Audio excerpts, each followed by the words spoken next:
आज जो आजाद समाज पार्टी को छोड़कर या बीजेपी को छोड़कर जो कांग्रेस पार्टी जिन्होंने ज्वाइन की है, आदरणीय राहुल गांधी जी से प्रेरित होकर, कांग्रेस पार्टियों की नीतियों से प्रेरित होकर आप लोगों ने आज कांग्रेस पार्टी ज्वाइन की है, तो पार्टी में हम आप सबका स्वागत करते हैं।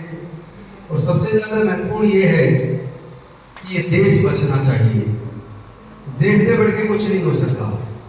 आज केंद्र में ऐसी सरकार है जो जाति और धर्म के नाम पे नफरत बढ़ा रही है, जिसने शिक्षा के बजट को मतलब शिक्षा को इतना महंगा कर दिया कि अगर आपको अपने बच्चे को पढ़ाना है, 12वीं के बाद की जो पढ़ाई है, अगर साधारण बीए करना हो तो भी 1 साल के लिए कम से कम 2 लाख चाहिए। और अगर नेशनल लॉ यूनिवर्सिटी से लॉ, इंजीनियरिंग कॉलेज से इंजीनियरिंग, मेडिकल से मेडिकल, मैनेजमेंट कॉलेज से एमबीए करना हो तो एक डिग्री करने के लिए 15 लाख से 1.5 करोड़ रुपया तक चाहिए। किसके पास है 15 लाख 20 लाख रुपया? कहां से लाएंगे? ये सरकारी कॉलेज की फीस बता रहा हूँ, प्राइवेट की नहीं बता रहा हूँ।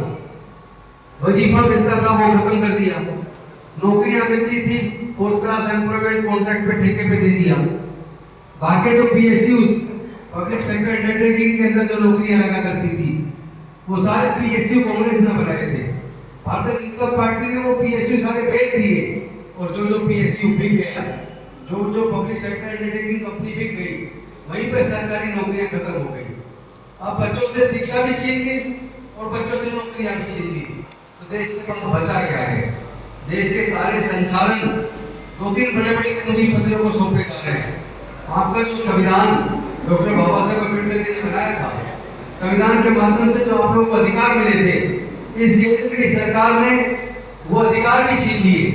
अब तो आप आसानी से धरने प्रदर्शन भी नहीं कर सकते।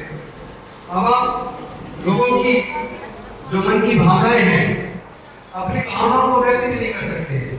सवाल यह है कि अगर सरकार जनता के खिलाफ काम करे, अगर सरकार खुद लोगों के अधिकारों का अतिक्रमण शुरू कर दे, अगर सरकार खुद पुलिस के हाथों लोगों को मरवाना शुरू कर दे, अगर सरकार खुद अपनी जायज मांगों की आवाज उठाने पर झूठे मुकदमे बनाकर लोगों को जेल में डालना शुरू कर दे, तो क्या ऐसी सरकार की देश को जरूरत है?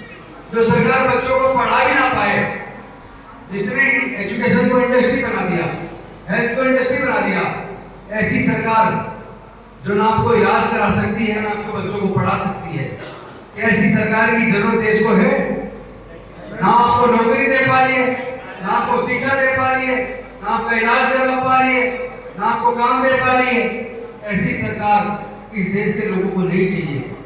आज संसद के अंदर भी, संसद के बाहर भी आदरणीय राहुल गांधी इस देश के मजदूरों, किसानों, दलितों, पिछड़ों, वंचितों, महिलाओं सबके अधिकार की लड़ाई लड़ रहे हैं। और ये बीजेपी एक ऐसी पार्टी है जिसने धर्म का इस्तेमाल, लोगों की आस्था का इस्तेमाल सत्ता पाने के लिए किया और फिर उसी लोगों की आस्था की हत्या कर दी। और राम के नाम पे सरकार बनाई और राम के ऊपर चढ़ने वाले चढ़ावे को चोरी कर दिया।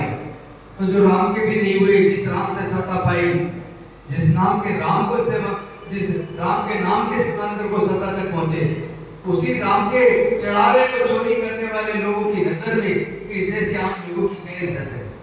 इस लोगों के बच्चों के भविष्य से उनको क्या लेना देना है?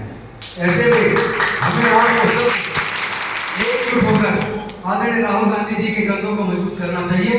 हम लोग मिलकर इस देश को भी बचाएंगे, इस देश के बच्चों के भविष्य को भी बचाएंगे। और ये जो आए दिन झूठे मुकदमे बनाकर दलितों को, पिछड़ों को, मुसलमानों को, गरीब लोगों को जो जेल में डालने का काम चल रहा है, इससे हम अपने लोगों को निजात दिलाएंगे। और गरीबी से, बेरोजगारी से भी हम अपने लोगों को निजात दिलाएंगे। आदरणीय राहुल गांधी जी के नेतृत्व में देश को बचाने की लड़ाई बहुत जोर शोर से चल रही है। मैं उम्मीद करता हूँ आप और हम सब लोग मिलकर आदरणीय राहुल गांधी जी, मल्लिकार्जुन खड़गे जी, सोनिया गांधी जी, प्रियंका गांधी जी, उनके न केवल हाथों को मजबूत करेंगे बल्कि अपने इस देश को गुंडे तत्वों के हाथ से बचाएंगे। बहुत बहुत धन्यवाद, शुक्रिया। जय हिंद, जय भारत।